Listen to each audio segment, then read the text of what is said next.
ইতিকাফ ও ইতিকাফের সাথে সম্পর্কিত অন্যান্য বিধানাবলী নিয়ে আলোচনা। ইতিকাফ ও তার প্রকরণ। ইতিকাফ হল জামাত কায়েম হয় এমন মসজিদে অবস্থান করে দুনিয়ার কাজকর্ম ও কথাবার্তা হতে মুক্ত হয়ে শুধু আল্লাহর ইবাদত বন্দেগীতে ব্যস্ত থাকা। ইতিকাফ তিন প্রকার, যথা: ওয়াজিব ইতিকাফ, খো সুন্নাতে মুয়াক্কাদাহ কেফায়া ইতিকাফ ও গ মুস্তাহাব ইতিকাফ। ওয়াজিব ইতিকাফ ইহা হল মান্নাতকৃত ইতিকাফ।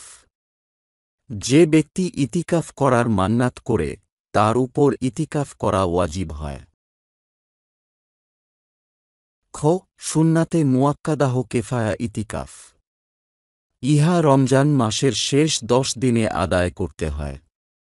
গ মুস্তাহাব ইতিকাফ মান্নাতকৃত ও রমজান মাসের শেষ 10 দিন ছাড়া সকল ইতিকাফ ইহার অন্তর্ভুক্ত হয়।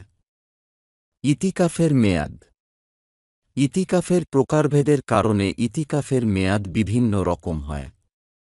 ওয়াজিব ইতিকাফের মেয়াদ এতটুকু সময় যা মান্নাতকারী তার মান্নাতে নির্ধারণ করে। সুন্নাত ইতিকাফের মেয়াদ রমজান মাসের শেষ 10 দিন। নফল বা মুস্তাহাব ইতিকাফের সর্বনিম্ন মেয়াদ কিছু সময় ও সর্বোচ্চ মেয়াদ ইহার কোনো সীমারেখা নেই। জামাত সংঘটিত হয় এরূপ মসজিদ ছাড়া ইতিকাফ সঠিক হবে না।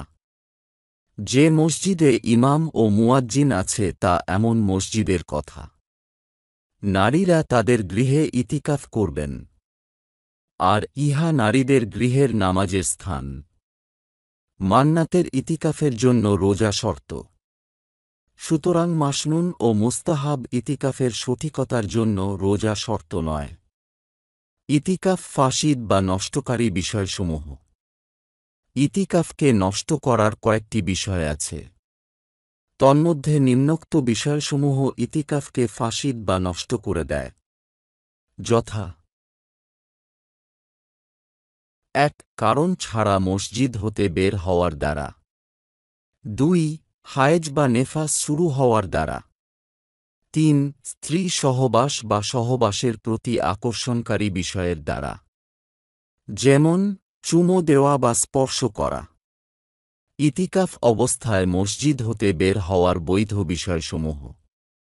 ইতিকাফ অবস্থায় মসজিদ হতে বের হওয়ার বৈধ বিষয়সমূহ ৩টি।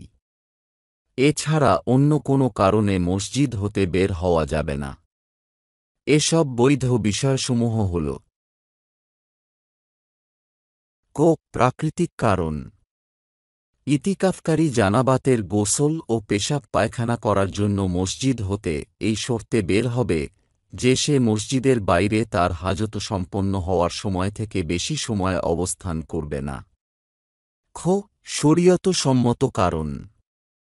ইতিকাফকারী শরীয়তের কোনো কাজের জন্য মসজিদ হতে বের হতে পারবেন। যেমন যে মসজিদে সে ইতিকাফ করছে তাতে না হলে অন্যখানে নামাজের জন্য যেতে পারবেন। গ আবশ্যকীয় কারণ।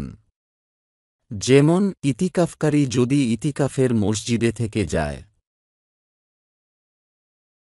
তবে তাকে প্রাণের উপর বা আসবাবের উপর ঝুঁকি নিতে হয়।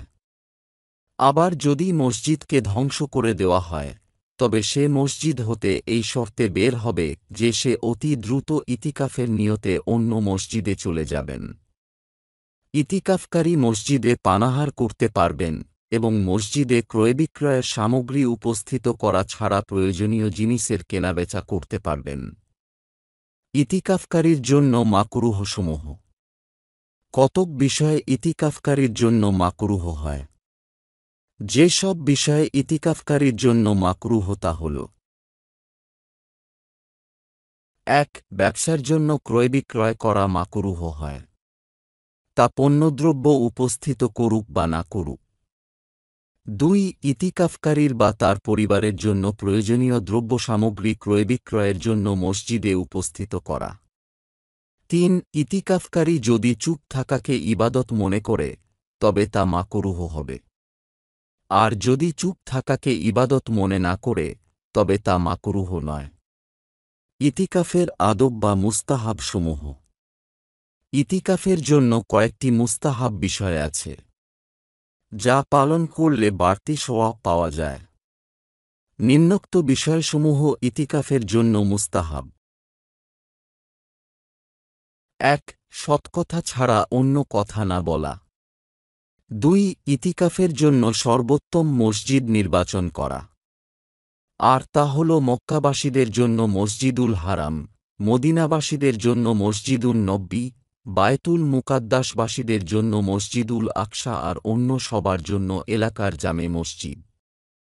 ৩. ইতিকাফকারী কুরআনুল কারীম তিলাওয়াত, হাদিসে বর্ণিত জিকর, নবিয়ে কারীম সাল্লাল্লাহু আলাইহি ওয়াসাল্লাম এর প্রতি দুরূদ শরীফ ও ধর্মীয় গ্রন্থাবলী পড়বেন।